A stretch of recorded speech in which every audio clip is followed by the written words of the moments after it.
22절에서부터 33절의 말씀입니다.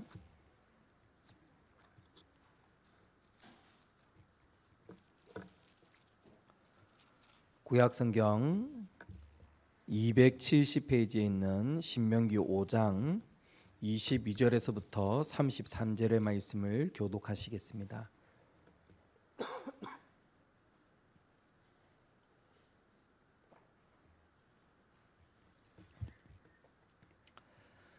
여호와께서 이 모든 말씀을 산이 불 가운데 구름 가운데 흑암 가운데에서 큰 음성으로 너희 총회에 이르신 후에 더 말씀하지 아니하시고 그것을 두 돌판에 써서 내게 두셨느니라.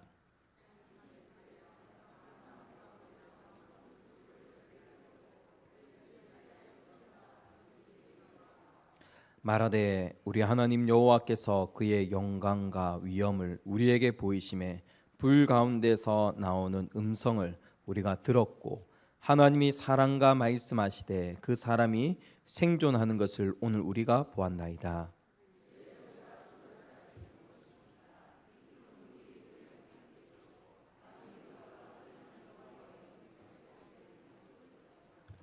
육신을 가진 자로서 우리처럼 살아계시는 하나님의 음성이 불 가운데서 바람을 듣고 생존한 자가 누구니까?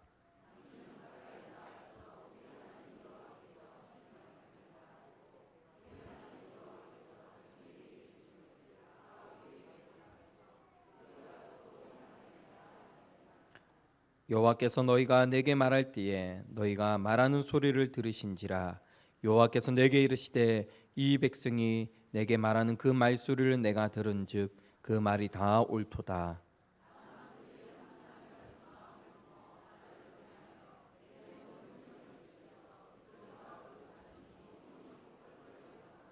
가서 그들에게 각기 장막으로 돌아가라 이르고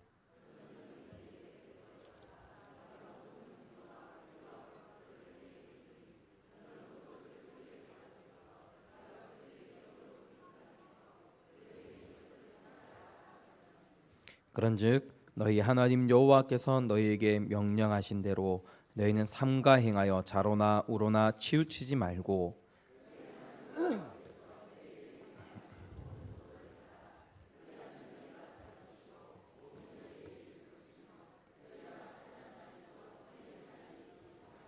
아멘. 조선이라는 나라는 선비의 나라였습니다. 유교를 숭상하는 나라였습니다. 그러다 보니까 아주 이성적인 나라고 또 점을 보거나 천문을 읽거나 하는 것을 천시했습니다. 사농공상이라는 말을 들어보셨을 겁니다. 그래서 일하는 사람을 천시하는 그런 풍토가 조선시대에 있었습니다.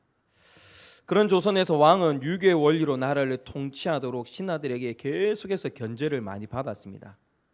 근데 조선의 왕이 왕실을 운영할 때에는 그 신하들 몰래 점도 보고 무당도 들여가지고 물어보고 하는 일, 또 간상쟁이를 불러서 앞으로 이 원자가 그 좋은 왕이 되겠느냐고 물어보는 일이 자주 있었다고 합니다. 그래서 아이러니하게도 그런 나라에서 비가 오지 않으면 조선시대에 비가 오지 않으면 누구 탓이라 했습니까? 왕이 부덕한 탓이다 그렇게 했습니다. 왕이 부덕한 탓이다.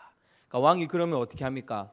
이렇게 자기의 몸을 정지하고 저기 높은 데 가서 기우제를 드리지 않습니까? 그러면 기우제 딱 드렸는데 비가 온다. 그럼 백성들은 왕에 대해서 어떤 마음을 품겠습니까? 우리 왕 때문에 비가 온다. 우리 왕을 하늘이 굽어 살펴서 비가 온다. 이렇게 생각했던 겁니다. 왕권이 강화되는 거죠. 그리고 일식이나 월식을 이용해서 왕을 높이는 데에 많이 사용했습니다. 이게 일식과 월식은 이렇게 하늘의 별을 조금만 한 20년만 쳐다보고 있으면 일식과 월식이 언제 일어나는지 알 수 있습니다. 그런 이렇게 부서가 따로 있었거든요. 그래서 왕님 언제 일식이 있으니까 그때 나가고 백성들에게 일식이 있을 거다, 월식이 있을 거다 선포하고 제를 지내십시오. 이렇게 해서 일식과 월식 때가 되면 왕이 나가서 딱 제를 드리며 그때 진짜 태양이 조금 싹 가리고 그리고 이렇게 다리 가리고 하는 일이 일어나면 백성들이 어떻게 합니까? 우리 왕이 대단하다. 우리 왕이 정말 대단하다 하고 찬양하는 겁니다. 그렇게 왕을 숭상했습니다. 그렇게 왕을 높였습니다. 그래서 왕의 얼굴을 뭐라 했습니까? 아이고 잘 아시네요. 용과 같이 위대하고 높게 생각했던 겁니다. 그러니까 왕이 지나가면 백성들은 감히 얼굴도 들지 못하고 다 왕의 행차가 끝날 때까지 고개를 다 숙이고 왕의 용안조차 쳐다보지 못했습니다. 그렇게 민초들은 신비한 왕을 경외감을 가지고 대했던 것입니다. 요즘 이렇게 경외감을 가지고 대하는 사람이 있습니까? 혹시 구청장이 오면 그렇게 대하십니까? 전혀 아니죠. 대통령이 와도 그렇게 대하십니까? 혹시 용안을 내가 잘못 빼어 내게 혹시 화가 임할까 하고 두려운 마음으로 대통령을 뵙고 합니까? 요즘에 그런 건의주에 가고 대통령하고 이렇게 셀카도 찍는 그런 시대가 되지 않았습니까? 근데 그러다 보니까 하나님을 대할 때에 우리가 잃어버리는 게 있는데 바로 하나님을 경외함을 잃어버립니다.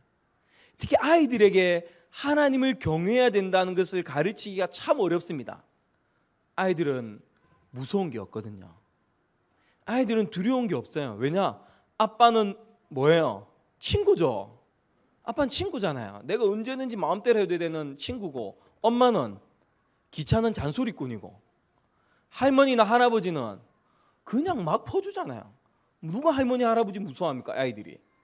그 아이들에게 하나님이 높고 위대하시고 두려운 분이다라고 하면 그런 하나님 안 믿을래요. 이래 되는 거예요. 아이들에게 하나님을 경외한다는 것에 대해서 가르치기가 참 어려워졌습니다.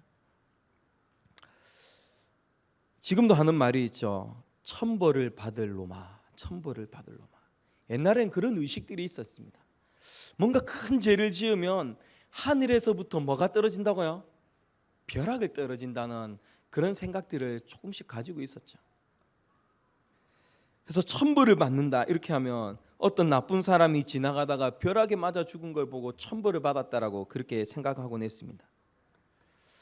하나님을 두려워하고 하나님을 높은 분으로 인식하지 못하는 사람들에게 하나님께서 만약에 이런 방법을 사용하시면 사람들이 하나님을 쉽게 두려워할 수 있고 하나님이 정말 높으신 분이구나, 나와 다른 분이구나 하고 인식할 수 있지 않을까요?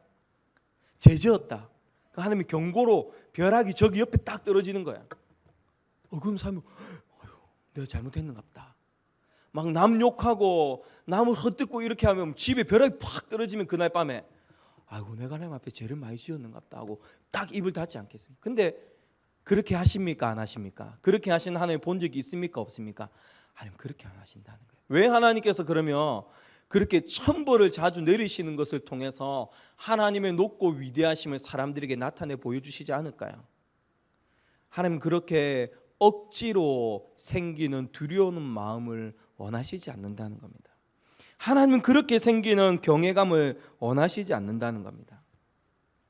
정말 하나님이 원하시는 경외함은 하나님을 경외함을 하나님 어떤 경외함을 원하시냐면 하나님이 어떤 분이신지 하나님이 얼마나 높고 위대하신 분인지를 깨달을 때에 나오는 경외감을 하나님 원하십니다. 하나님의 백성들이 정말 하나님이 누구신지에 대해서 제대로 인식할 때에 나오는 그 경외감을 하나님께서 원하신다는 겁니다. 즉 자발적이고 기쁨으로 하나님을 경외하는 것을 원하신다는 겁니다. 자, 오늘 말씀으로 와서 봅시다. 모세는 이제 신명기의 두 번째 설교를 통해서 십계명을 받았던 그 사건, 두 돌판을 받았던 그 사건에 대해서 회상하면서 그때 함께 올라갔던 장로들의 반응에 대해서 구술하고 있습니다. 자, 하나님 말씀을 받으러 올라갔는데 그때 하나님이 너희도 다 올라오나, 장로들 다 올라오나 해서 장로까지 다 올라갔습니다. 모세와 함께. 그때 하나님께서 임재하십니다. 그들 가운데 임재하셔서 하나님께서 불 가운데, 구름 가운데, 흑암 가운데 큰 음성으로 말씀하신 걸 들었습니다. 그리고 모세가 그들 가운데 왔을 때에 이렇게 이야기합니다. 26절을 봅시다. 함께 읽겠습니다. 육신을 가진 자로서 우리처럼 살아계시는 하나님의 음성을 불 가운데서 바람을 듣고 생존한 자가 누구니까? 하나님의 임재, 하나님의 그 큰 음성을 들은 사람들의 반응이 뭡니까? 두려워함입니다. 두려워함. 그들 자신이 이제 죽을지도 모른다는 경외감 가운데 모세에게 부탁하는 말하고 있는 겁니다. 하나님 앞에 서고 하나님의 음성을 듣는 것이 죄인인 사람들에게 엄청난 두려움을 가져다 주었다는 겁니다. 성경에서는 여기에서뿐만 아니라 하나님의 현현, 하나님의 임재를 경험할 때에 그 큰 경외감 가운데 빠져들었던 사람들이 나오고 있습니다. 이사야 아십니까? 이사야가 하나님의 부르심을 받을 때에 이렇게 고백합니다. 이사야 6장 5절입니다. 제가 읽어드리겠습니다. 이사야가 하나님께 이렇게 고백하는 겁니다. 화로다 나여 망하게 되었도다. 만군의 여호와이신 왕을 배웠음이로다 하였더라. 하나님을 이사야가 볼 때에 만났을 때에 내가 이제 죽을 것 같다는 거야. 그 높으신 하나님을 경험할 때 내가 이제 죽을 것 같은 그 간격이 있었다는 겁니다. 사도 요한도 그렇습니다. 요한계시록 1장 17절에서 이렇게 고백합니다. 내가 볼 때에 그의 발 앞에 엎드려져 죽은 것 같이 되매 그가 오른손을 내게 얹고 이르시되 두려워하지 말라 나는 처음이요 마지막이니. 죄인인 인간이 거룩하신 하나님을 만날 때에 이러한 반응이 나온다는 겁니다. 그 하나님을 정말로 만나 배울 때에 사람들에게, 죄인인 우리들에게 나오는 반응이 이런 거라는 겁니다. 자, 다시 아까 그 말씀으로 돌아오세요. 하나님의 임재를 경험한 장로들은 27절에서 모세에게 이렇게 부탁합니다. 한번 27절을 볼까요? 함께 읽겠습니다. 당신이 가까이 나아가서 우리 하나님 여호와께서 하시는 말씀을 다 듣고 우리 하나님 여호와께서 당신에게 이르시는 것을 다 우리에게 전하소서. 우리가 듣고 행하겠나이다 하였느니라. 무슨 말이냐면 우리는 너무 두렵다. 우리는 하나님 만나는 게, 하나님이 우리에게 지금 큰 음성으로 말씀하신 게 너무 두려우니까 모세, 당신이 우리의 중보자가 되어 하나님의 말씀을 가지고 와서 우리에게 다시 전해달라, 그 말입니다. 모세의 지도자인 모세를 하나님과 우리 사이의 중보자로 좀 있어 달라는 부탁을 하고 있는 겁니다. 하나님의 현현 앞에서 그들은 경외감을 느꼈고 훨씬 겸손해졌습니다. 모세가 중보자가 되어줘야 한다고 믿었고 그에게 부탁하고 있는 겁니다. 근데 그 이전까지 이스라엘의 지도자들이 모세에게 어떻게 했었습니까? 밥 안 주면, 물 안 주면 어떻게 했습니까? 모세를 해막에서 끌어내서 돌로 쳐 죽이려고 했던 것이 이 지도자들의 모습이었습니다. 그런데 하나님의 그 두려운 임재 앞에서 모세를 어떻게 여기는 겁니까? 중보자로 여기고 있는 겁니다. 하나님께서는 이 부탁을 들으시고 허락하십니다. 그리고 하나님께서 이것을 기뻐하시면서 이렇게 말씀하시는데요, 오늘 핵심적인 말씀입니다. 29절 말씀 한번 봅시다. 함께 읽겠습니다. 다만 그들이 항상 이 같은 마음을 품어 나를 경외하며 내 모든 명령을 지켜서 그들과 그 자손이 영원히 복받기를 원하노라. 하나님은 이들이 지금 하나님의 임성을 들었을 때, 하나님의 임재를 경험했을 때 나왔던 이 고백, 그 마음 자세를 이번 한 번으로 끝내지 말라고 하십니다. 어떻게 하라고요? 이 마음을 계속 품고 있으라는 겁니다. 계속 그 마음을 가지고 하나님의 말씀을 듣고 하나님의 명령에 따라서 하나님 주시는 그 삶을 살아가라고 말씀하시는 겁니다. 한번 경험했던 그 두려움으로 끝내지 말라는 겁니다. 이 마음을 계속 품고 살아가라고 말씀하시는 겁니다. 이 마음을 그들이 유지할 뿐만 아니라 그 자손까지도 하나님을 경외하는 마음, 하나님께서 세우신 지도자를 공경하는 마음, 따르는 마음을 가지기를 원하십니다. 그렇게 하면 어떻게 하겠다고 약속하십니까? 거기에 하나님께서 복을 주겠다고 약속하시는 겁니다. 하나님을 경외하는 백성, 하나님이 세우신 사람을 공경하면 하나님은 복 주신다고 약속하고 있는 겁니다. 자, 이렇게 모세를 중보자로 세운 이스라엘 백성들은 각기 다 장막으로 돌아가고 모세만 시내산에 남아서 하나님의 규례와 율례를 받습니다. 그 구체적인 내용이 6장에 이어지는데요, 6장 4절에 이렇게 말씀하면서 시작합니다. 우리 잘 아는 말씀인데요, 함께 한번 읽어보겠습니다.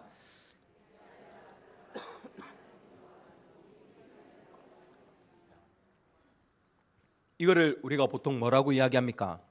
쉐마 이스라엘, 쉐마 본문이라고 이야기합니다. 이스라엘아 들으라 하고 시작하는 이 말씀은 지금도 유대인들이 붙들고 살아가는 말씀입니다. 이 위에 나오는 이거 말씀이 쭉 이어지는 말씀을 말하는 거죠. 구체적으로 이 내용들을 보게 되면 하나님을 경외하고 하나님을 섬겨야 가나안 땅에서 살아갈 수 있고, 또 가나안 땅에서 살아가는 그 구체적인 방법들이 다 하나님을 경외하고 섬기는 것과 연관된다는 것을 지금 여기서 말씀하고 있습니다.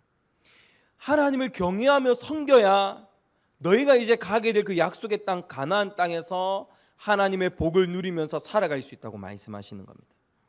근데 만약 그렇지 않으면, 다른 말로 하면 하나님을 경외하는 마음을 잊어버리면 저주를 받을 것이라고 말씀합니다. 실제로 이스라엘 백성들이 가나안 땅에 들어가서 하나님의 복을 많이 누렸습니까? 하나님의 징계와 저주를 많이 누렸습니까?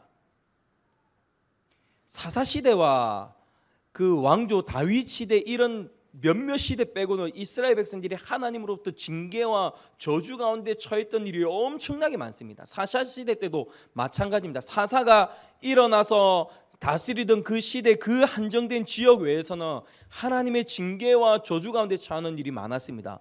왜 그럴까요? 하나님을 경외하는 것, 하나님을 섬기는 것을 이스라엘 백성들이 잊어버렸기 때문에 그렇습니다. 하나님의 임재 앞에서 하나님의 임재를 경험했다, 하나님의 음성을 들었던 그 장로들의 고백은, 하나님의 말씀을 받아오면, 하나님의 율례와 계명을 받아오면 우리가 다 듣고 지켜 행하겠다고 약속했습니다.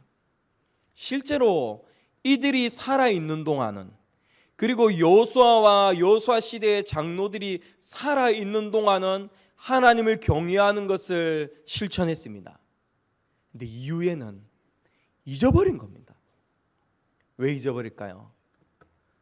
부모 세대가 자녀들에게 하나님 경외하는 것을 가르치지 않았기 때문에 여호수아 이후에 사사시대와 왕정시대에 이르기까지 하나님을 경외하는 것을 거의 대부분의 백성들이 잊어버리게 모르는 겁니다. 하나님을 경외하는 마음이 없어지기 시작하면 여러분, 신앙생활이 나태해집니다. 신앙생활이 나태해지고 건태가 찾아오고 불순종이 늘어갑니다. 하나님이 두렵지 않으면 우리는 죄악의 본성상 하나님을 제대로 섬기지 않습니다. 반대로 하나님의 말씀을 가까이 하고 매일 큐티하고 매일 새벽을 깨우고 매일 하나님의 얼굴 배우기 위해서 노력하는 그 사람은, 매일 하나님을 자주 만나는 그 사람은 오히려 하나님을 경외합니다. 반대 같죠? 매일 하나님을 만나며 익숙해져서 하나님을 경외하지 않을 것 같은데, 매일매일 하나님을 만나는 사람은 더욱더 하나님을 경외합니다. 네, 찔끔찔끔 어쩌다 한번 하나님을 만나는 사람은 하나님을 경외하지 않습니다. 하나님을 경외하는 마음을 잃어버립니다. 하나님을 향한 두려움을 잃어버립니다. 하나님과 친밀한 교제 가운데 가면 갈수록, 하나님께 더 가까이 가면 갈수록 무엇을 경험하게 된다고요? 하나님의 높고 위대하심을 경험하기 때문에 하나님을 더 경외하게 되는 겁니다. 더 하나님께로 가까이 가야 됩니다. 그것이 내가 사는 길이고 우리 가정이 사는 길입니다. 하나님을 알아가면 알아갈수록 하나님을 경외하게 되는 것입니다. 또 하나님을 향한 경외감을 잃어버리면 하나님과 세상을 겸하여 섬기는 것을 당연하게 여깁니다. 세상의 가치대로 살아가면서, 세상의 가치대로 살아가면 하나님은 내 삶의 중심이 아니라 내 삶의 액세서리입니다. 액세서리가 뭡니까? 머리띠, 귀고리, 이런 거는 내가 뭔가 어디 가서 폼 낼 때는 하고 가죠. 근데 귀찮을 때는 어떻게 할 수 있습니까? 떼는 겁니다. 여러분, 하나님을 섬기는 것, 내가 신앙생활을 한다는 게 액세서리가 되면 내가 필요한 곳에 가서는 하나님 섬긴다고 이야기하다가 필요 없으면 액세서리처럼 뗀다는 겁니다. 하나님과 세상을 겸하여 섬기는 사람, 하나님을 경외하지 않는 이런 사람들은 그렇게 살아가는 겁니다. 그렇게 살아가는 사람들의 대표적인 모습이 무엇입니까? 썬데이 크리스찬입니다. 썬데이 크리스찬. 주일 한 번, 이때 한 번만 내가 그리스도인이 되는 겁니다.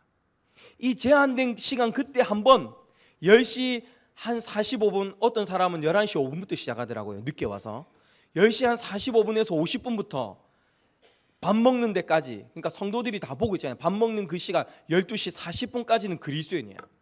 근데 가방 들고 집에 가면 그때부터 그리스도인이 아닌 사람들이 썬데이 크리스찬입니다. 한 주에 고작 1시간 반에서 2시간, 그 시간만, 한정된 시간만 내가 신앙이 있는 사람처럼 살아가고, 나머지 시간들은 엑서사리처럼 하나님을 믿는다는 그 신앙 다 떼고 살아가는 그 사람이 바로 썬데이 크리스찬이죠. 왜 그렇게 됩니까? 하나님을 경외함이 그 삶 가운데 없기 때문입니다. 하나님을 두려워하는 마음이 그 삶 가운데 없기 때문입니다. 너무 두려운 일이죠. 너무 심각한 일이죠. 하나님을 경외하지 않으니까 세상 것을 사랑하고 거기에 마음을 완전히 빼앗겨 버립니다. 하나님을 섬기는 것, 하나님의 말씀대로 사는 것은 사실 세상을 사랑하는 것과 걸리적거립니다. 하나님을 사랑하면 사랑할수록 세상을 사랑하는 내 마음이 충돌한다니까요. 이게 충돌하지 않는 사람은 한 곳에 마음이 빼앗긴 사람입니다. 이 전투와 같은 삶이 내 삶 가운데 없다면 한쪽에 마음이 빼앗겨서 그런 거예요. 점검해 보십시오. 세상을 사랑하며 하나님을 잊어버린 백성이 되어서는 안 됩니다. 하나님을 경외함을 잃어버리면 이러한 무서운 일이 우리의 삶 가운데 일어나는 겁니다. 하나님을 향한 경외감을 잃어버리면 불순종이 생활의 습관으로 바뀝니다. 이스라엘 백성들이 불순종하는 것이 생활의 습관으로 바뀌어서 대대손손 하나님께 불순종합니다. 자기 마음대로 하나님을 섬기는 거야. 그래서 하나님께서 경고하신다고 선지자들을 보내면 이스라엘 백성들이 어떻게 합니까? 때리고 감옥에 가두고 굶기고 핍박하면서 하나님의 말씀을 대언한 선지자들까지 죽였습니다. 하나님을 섬긴다고 하면서 하나님을 향한 경외감을 잃어버린 예수님 당시의 종교 지도자들은 하나님의 아들 예수 그리스도를 업수히 여기고 죽이기까지 하였습니다. 하나님을 향한 경외감이 없으면 이런 일이 일어나는 겁니다. 하나님을 향한 경외감을 잃어버리면 설교자의 설교에서 죄를 지적하면 그것이 나의 자존심을 상하게 한다고 이야기합니다. 도리어 그게 화를 내고 죄를 지적하고 회개하라고 외치는 설교를 싫어하게 되고 한 발 더 나아가 설교자에 대한 반감까지도 품게 됩니다. 하나님을 경외함을 잃어버렸을 때 이런 일이 일어나는 겁니다. 비참하죠. 사랑하는 성도 여러분, 하나님을 경외하십니까? 너무 두려우셔서 대답을 아무도 안 하셨는데 다시 한번 묻겠습니다. 하나님을 경외하십니까? 하나님을 경외하는 백성이 되시기 바랍니다. 지금 하나님이 나와 함께 하신다. 또 하나님이, 내가 지금 하나님의 면전에 있다. 임마누엘, 코람되어 위로가 되죠. 하나님 나와 함께 하시고 내가 하나님 앞에 있다. 위로가 되고 뭔가 새 힘이 돋는 말인데 또 두려운 말입니다. 두려운 말이죠. 내가 지금 하나님 앞에 있어요. 하나님 지금 내 옆에 계시고 나와 함께하고 계세요.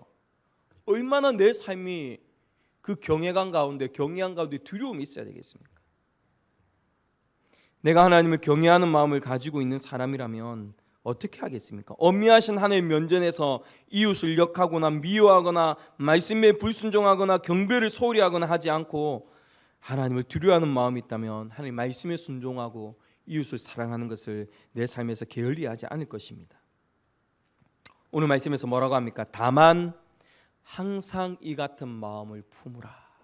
항상 이 같은 마음을 품으라. 점검하고 또 점검해야 된다는 거예요. 내 마음에서 하나님을 경외하는 마음, 하나님을 두려워하는 마음이 내 삶에, 내 신앙 가운데 있는지 항상 점검하라는 거예요. 항상 이 마음을 품으라. 그렇게 될 때에 하나님께서 약속하신 복을 누릴 수 있는 겁니다. 내가 필요할 때 이용하는 분이 하나님이 아닙니다. 내가 항상 섬겨야 되는 하나님입니다. 내 중심으로 섬기는 하나님이 아니라 하나님의 말씀대로 하나님을 제대로 섬겨야 됩니다. 조선시대의 왕은 억지로 만들어낸 권위와 그걸 가지고 백성들로부터 존경과 경배를 받았죠. 하나님은 억지로 만들어내는 어떤 경외감을 받으신 분이 아니라 하나님 존재 자체로 우리가 최선의 경배를 드려야 될 높으신 하나님이신 줄로 믿습니다. 나는 하나님을 어떤 하나님으로 섬기고 있습니까? 내 삶에서 그 높으신 하나님을 어떤 자리에 모시고 섬기고 있으십니까? 사형리를 보시면 나중에 의자가 나오는 거 한번 그림 보셨습니까? 어떤 삶이 정상적인 삶이라고 얘기했습니까? 내 삶의 왕자에 하나님이 앉아 계셔야 돼요. 내 삶의 왕자에 내가 앉아서 하나님을 부리듯이 살아가면 그 삶은 행복할 수가 없습니다. 하나님 뜻을 이루어드리는 삶을 살아드릴 수가 없는 겁니다. 여러분들에게 하나님은 몇 번입니까? 몇 번? 내 가정, 내 직장, 내 취미, 내 친구, 혹시 그 다음 하나님으로 5번인 분은 없습니까? 언제 오후 예배에 오시고 언제 오후 예배에 빠지십니까? 내 몸이 중심이면 피곤하면 하나님 경배하는 거 좀 나중에 할 수도 있지. 바쁘면 뭔가 바쁜 일이 있으면 예배 드리는 것은 나중으로 미룰 수 있지. 이제 시작했네요. 롯데하고 NC하고 지금 준 플레이오프 5차전 지금 해커하고 열심히 던지고 있는데 그게 궁금하면 혹시 누가 핸드폰 켜고 보고 있으신 분은 없으십니까? 하나님이 그 다음인 사람 1번, 2번, 3번, 4번, 5번, 6번까지 밀리는 그 신앙 안 됩니다. 하나님을 경외한다면 이 주일 성수하는 문제, 헌금하는 문제, 예배하는 문제 이런 것들이 다 순서가 목회자가 이렇게 해야 된다 저렇게 해야 된다 다 가르쳐주지 않아도 마음속에 다 알고 계신 거야. 마음속에 다 알고 계신 거야. 지금 내가 이렇게 해야 되는구나. 지금 내가 이렇게 헌금 생활해야 되는구나. 내가 지금 이렇게 기도 생활해야 되는구나. 내가 지금 이렇게 예배 생활해야 되는구나. 내가 지금 이렇게 새벽을 깨야 되는구나. 마음속에 목회자가 이래라 저래라 안 해도 이미 다 알고 계세요. 하나님이 1번이라면. 하나님이 내 삶에서 1번이라면 다 알고 계신 거예요. 그렇게 하나님을 1번으로 놓고 하나님을 경외하면서 신앙생활 하시는 성도님들 되시기 바랍니다. 우리에게 이렇게 명령하십니다. 32절을 보겠습니다. 32절 함께 읽겠습니다. 그런즉 너희 하나님 여호와께서 너희에게 명령하신 대로 너희는 상가 행하여 좌로나 우로나 치우치지 말고 너희 하나님 여호와께서 너희에게 명령하신 모든 도를 행하라. 그리하면 너희가 살 것이요 복이 너희에게 있을 것이며 너희가 차지한 땅에서 너희 날이 길리라. 아멘이십니까? 하나님을 경외하며 사는 것은 내가 불편하고 내가 손해보는 일이 아닙니다. 하나님 뭐라고 약속해 주십니까? 하나님의 창조하신 모습 그대로 사는 것이고 그 모습 그대로 살아가는 자에게 하나님은 주시고자 하시는, 주고 싶어 하시는 복이 많이 있다는 겁니다. 제대로 하나님을 경외하면서 살아가심으로 이러한 약속된 복을 풍성하게 누리시는 하나님 생교의 성도님들이 다 되시기 바랍니다. 우리 하나님을 경외하는 마음을 가지면서 함께 찬송